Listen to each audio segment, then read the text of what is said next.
Сәлем достар, сәлем баршаңызға. Бүгін каналыма қош келіпсіздер. Бүгінгі видеоның тақырыбы құмның құрамына, яғни сіздің топырағыңыздың гүліңізге арналған топыраққа қосылатын минералды дүниелерді таныстырып өтем.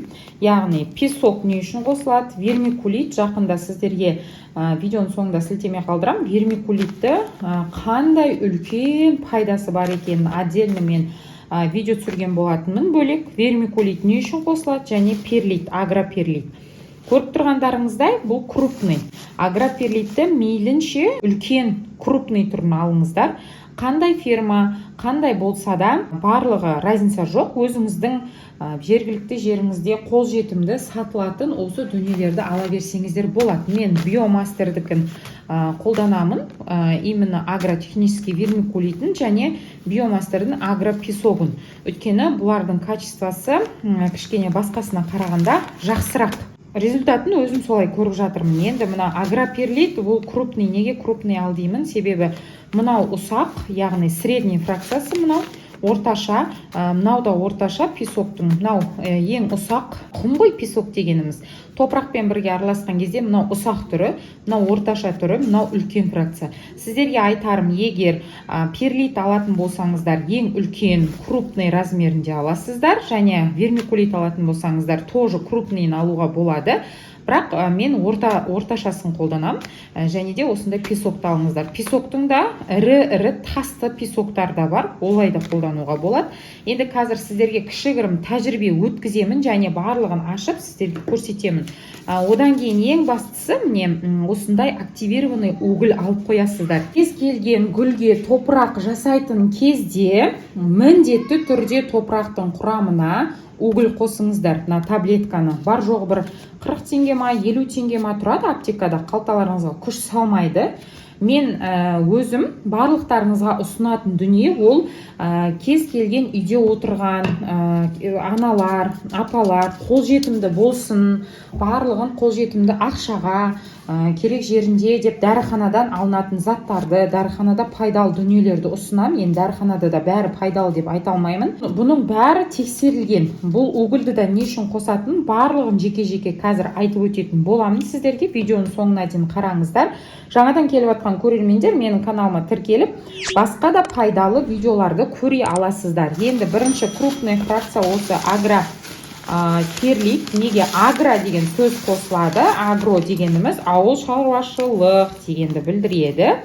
Мен толықтай қимаймын, барлығын өздеріңіздің көздеріңізше осындай ыдысқа салып көрсетпекшімін. Қараңыздар, кішкене шаңды болып келеді, міне.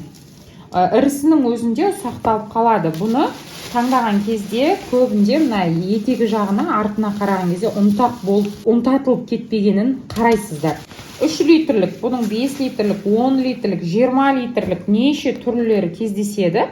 Қараңыздар, алсаңыздар, міне қолдарыңызбен осылай ұнтайтын болсаңыздар, осындай қант ұнтағына ұқсайтын ұнтақ пайда болады мына агроперлитте. Перлит бұл разрыхлитель, яғни бұл қопсытқыш қызмет атқарады. Сіз топыраққа не үшін бұл агроперлитті қосасыз? Негізі перлит аты, агро деп барлығына қосылады, ауыл шаруашылығында қолданғаннан кейін. Агроперлит разрыхлитель, яғни мынау сыртында өзі жазылып тұрады. Бұл қопсытқыш. Топырағыңызды ең жеңіл деңгейде ұстағыңыз келсе, өте рыхлый топырақ деп айтып жатады ғой, өте жеңіл топырақ жасауларыңыз келсе, осы агроперлитті міндетті түрде қосыңыздар. Агроперлиттің тағы бір ерекшелігі, топырақтың құрамындағы инфекция, вирусный инфекция болады ғой, енді гүлдерде ауырады адамдар сияқты. Оларға да белгілі деңгейде ауру келеді, міне үлкен көлемдісі мынау. Зиянкестер шабуыл жасайды. Сондықтан солардың барлығына тойтарыс беріп, соның барлығын осы мына өзінің құрамына жинап, мына өзіне жинап тұрады да, топырақта тамырға бермейтін қасиетке ие. Екіншісі, жаңа разрыхлитель дедім, бұл қопсытқыш қызмет атқарады. Үшіншісі, бұл қатты шылқылдатып, чрезмерно, мысалы, сіз бір жаққа кетіп қалдыңыз, менің көрермендерім шығып жатады маған, мен қыдырып кетіп едім, мен больницаға түсіп қалдым, мен осылай суда суарып қойыпты, білмей қалыпты келінім, қызым білмей қалыпты деген жағдайда, егер топырақтың құрамына әйтеуір бір адамның басында болатын проблема жағдайлар болады ғой, гүлге қарай алмайтын. Сонда осыны қосатын болсаңыздар еш уайымдаудың қажеті жоқ. Ол уақыт өте келе жай өзінің суын, мына бойындағы суын тамырға беріп отырады. Шылқылдатып суарып қойған жағдайдың өзінде бұл өзіне суды сразу тартып алатын болды. Осындай 3 қасиетке ие болады. Бұны қалай жасайды десеңіздер, бұл кәдімгі вулканды, яғни вулкан атқылайды ғой. Үлкен ыстық көлемде вулкан атқылап, сол вулкандардан қалған қалдықты ысытып, ұнтақтау арқылы осы яғни аграрлық, осы ауыл шаруашылық техникаға алып келіп енгізіп жатқан үлкен эксперимент жасап жатқан науктар бар. Олар зерттеген, шығарған. Енді міне осындай түрін көрсеттім, қандай қызмет атқаратынын көрсеттім. Екінші вермикулит. Сіздерге енді мен вермикулитті картинкада ғана көрсеткенмін. Ол видеода чисті сурет, яғни суретте ғана көрсеткен болатынмын. Бүгін живой сіздерге алып көрсетейін. Қараңыздар. Осылай болып келеді. Бұның түстері көп. Менің таңдайтыным қоңыр алтын түстісі. Таза алтын түстісі де бар, күміс түстісі де бар. Кез келгенін таңдай берсеңіздер болады. Өздеріңіздің қолыңызға доступны. Міне қараңыздар. Видеода анық көрініп тұрса, осындай құрамға ие болады. Өте құртқа ұқсайтын, майда-майда. Былай внимательно өзіңіз сатып алып қарайтын болсаңыз, құртқа ұқсайды, майда-майда. Және бұған су құятын болсаңыз, бұл ісінеді. Енді айтам, вермикулитті мен толықтай тағыда тоқталғым келмейді, өйткені бұған отдельно видео түсірілген. Мен қазір видеоның соңына дейін қарайтын болсаңыздар, сіздерге видео шығып тұрады. Қандай бұның қасиетке ие, не үшін топыраққа қосамыз, сол жаққа өтіп көріп алсаңыздар болады. Видеоны ұзағырақ сіздердің уақыттарыңызды алмай-ақ қояйын. Топырақтың құрамына қосуға міндетті деп табылатын құрамның екінші түрі мынау. Вермикулит неге қосылады? Вермикулит бұл да сіздің топырағыңыздың рыхлый, яғни өте жеңіл деңгейде жеңіл топырақ создавать етуіңізге өте көмектеседі. Тамырға қалай әсер ететінін, қандай производствода жасайтын барлығын сіздерге айтқан болатынмын. Қазір осы вермикулит және перлитке мен бір эксперимент жасап, көздеріңізше сіздердің көрсетемін. Ал енді песокты барлықтарыңыз білетін шығарсыздар. Бір жерде бұны шеге құм деп атайды. Неге шеге құм дейді? Шықырлап тұрады. Толықтай былай ашып сіздерге көрсете берейін. Міне кәдімгі песок. Тас араласқан шеге құмды, шиыршықты, мына үй салған кезде фундаментке неге қосып жатады ғой жаңағы бетон, бір полилерге. Сондай песок, енді түсіндіріп алғанша түсіндіріп жатырмын. Осындай песок бұл не үшін қажет? Бұл песокта сіздерге лишний топырақтың ішінде құрттардың пайда болмауына, песокты қосатын кезде компонент. Сосын бұл жылылықты сақтап тұрады, қатты суықты өткізбейді. Бұл қазір ең мелкий фракция, яғни ұсағы 0,5-тен 5 миллиметрге дейін ұсақталған. Енді қараңыздар. Ең керемет қасиеті тамырды шіруден, және саңырауқұлақты зеңнің пайда болуынан сақтайды. Менің именно осы биомастерден алатын себебім барлық инструкцияда жазылып тұрады. Сіз еш жерден көріп білмесеңіз де, ол жазылып белгілі деңгейде көрсетіліп тұратын болады.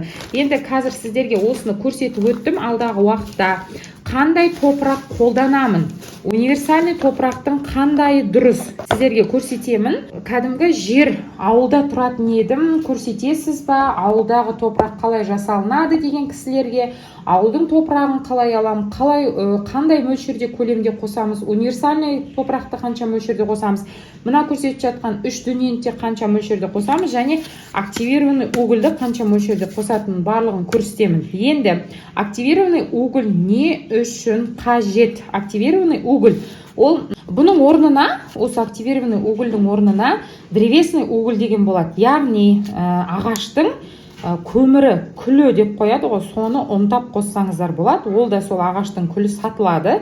Үлкен көлемді, средний және кішкентай болып онта қоссаңыздар болады, бірақ мен ондайды алмаймын. Ол өте қымбат келеді. Жақсысына жақсы, әрине сіздер алсаңыздар болады. Және қолдан жасауға қазір маған ыңғайсыз, сондықтан мен активированный угольді қолжетімді болғаннан кейін қолданамын. Бұл тамырдың шіріп кетпеуіне, және де жаңадан келген тамырдың құнарсыз топыраққа түскен жағдайда зиянкестерді бойына жинап алмауына гүлдің көмектеседі және бұл емдеу қасиетке ие. Жалпы бұған да алдағы уақытта топырақ дайындауда сіздерге толықтай көрсетіп, тағы да ашып айтатын болам сіздерге. Енді қазіргі таңда көрсетейін деп отырғаным мынау агроперлит, мынау агровермикулит. Соған осындай екі менде тамыры кішкене шығып тұрған гүл бар. Мынау менде жаңа періште қанаты деп қояды, періштенің қанатына ұқсайтын деп қояды. Енді өзінің осындай ақ дақтары бар, суда тұра бергендіктен осындай характер көрсетіп тұр. Бұл менде 2 ай бойы тұрды. Мен ешқандай препарат қолданбаймын, яғни тамырлатуға ешқандай химический затты қолданбаймын. Ол маған қажет емес. Мен ешқандай гүлдерге удобрениені сатып алып химический қолданбаймын. Білесіздер, бұрын көріп жүрген көрермендерім менің біледі. Ал енді қазірден келіп жатсаңыз, онда менің каналыма өтіп, барлығын көре беруіңізге болады. Осыншалықты деңгейде міне кішкентай корнишондар, яғни тамырлар енді шығып келе жатыр. Соны мен вермикулитке саламын. Және мынау герань, қызыл гүл ашатын гераньның әдейі кішкентай бөлшегін алған. Бұл да суда тұрғанына 2 ай болды. Суда тұрып герань гүлі өседі екен. Қараңыздар, өседі, бірақ характерін былай көрсетеді. Мынау сарғайып бастап жатыр, мынау осылайынан. Суды ұнатпайды ғой герань гүлі, лишний суды ұнатпайды, яғни пеларгония гүлі. Сондықтан мынау осы екеуін осыған отырғызамыз да қазір. Алдағы уақытта осы екі эксперимент сіздерге көрсетемін. Ешқандай топыраққа салмай, ешқандай препарат қолданбай, суға тек 1-3 штук активированный угольді салып, одан кейін апта сайын суын алмастырып отыра, тамырлатып алып, табиғи жолда асықпай, одан кейін осындай екі дүние табиғаттан алынып жатқан осындай қоспаларға тамырлатып көрсететін боламын сіздерге. Мұқият қарап алыңыздар. Не қараңыздар, оқшаулап алып, осылайынан тамырына зиян келмейтіндей тереңдікте, қатты тереңдетпей, міне осылайынан отырғыза береміз. Бұл енді әрине топырақ сияқты қатты ұстап тұрмайды. Және бұны қазір сразу суара беруге болады. Қандай сумен қалай суаратын сіздерге көрсететін болам. Одан кейін осындай таяқшамен ұстатып қойсаңыздар да болады, құлап кетпес үшін, өйткені бұл топырақ емес. Енді қараңыздар, екіншісін агроперлитқа отырғызамыз. Енді бұлда қандай тамырлау нәтижесі болатынын алдағы уақытта сіздерге мен бөлісіп көрсетіп отыратын боламын. Бұл менде тәжірибеден өтіп қойған, яғни мен гүлдерімнің біразын осы екі дүниеде тамырлататын болам. Қазір сіздерге құпиясын ашып жатырмын. Қалай тамырлатасыз, қалай сіздік алып кетеді, қандай жағдайда деп сұрайтын кісілерге міне сіздерге результат, міне сіздерге құпия ашып жатырмын. Енді қандай сумен суарамыз деген кезде, мынау су, бұл менде краннан алынған, тұндырылған су. Қатты емес, жұмсақ су болып есептелінеді. Краннан алғаннан кейін міне әдейі мен қараңыз. Міне әдейілеп осындай қылып мен баклажканың астын теспедім. Қайтадан сол тамырлатқан жарық жеріме апарып қоямын. Міне қараңыздар, осы сумен 1 айға дейін суармауыма болады. Осылай тұрады. Осы атросканың нәтижесін вермикулитте қалай тамырлайтын сіздерге, қалай тамырлап мына жаққа жиегіне тамырын көрсете бастайды, сол кезде көрсететін боламын. Бұл бірінші тәжірибе. Ал енді екінші тәжірибеде тура сол суды құямын. Баклажканың асты тесілмеген. Міне көп мөлшерде құймаймын суды. Өйткені білесіздер, герань гүлі суды ұнатпайды. Астына міне су уже дереу жиналып жатыр, бойына да жинап алып жатыр. Міне қараңыздар, осыншалықты өстіп тұрады. Енді осы екі тәжірибенің қаншалықты сіздерге нәтиже беретін алдағы уақытта көрсететін боламын. Менімен бірге болып видеоны күтіңіздер және каналыма тіркеліп алыңыздар. Өткен сіздерге осы видеоны салған кезде уведомление келіп тұратын болады. Алдағы уақытта құнарлы топырақтың сіздерге құрамын көрсететін боламын. Келесі видеода кездескенше қош сау саламатта болыңыздар.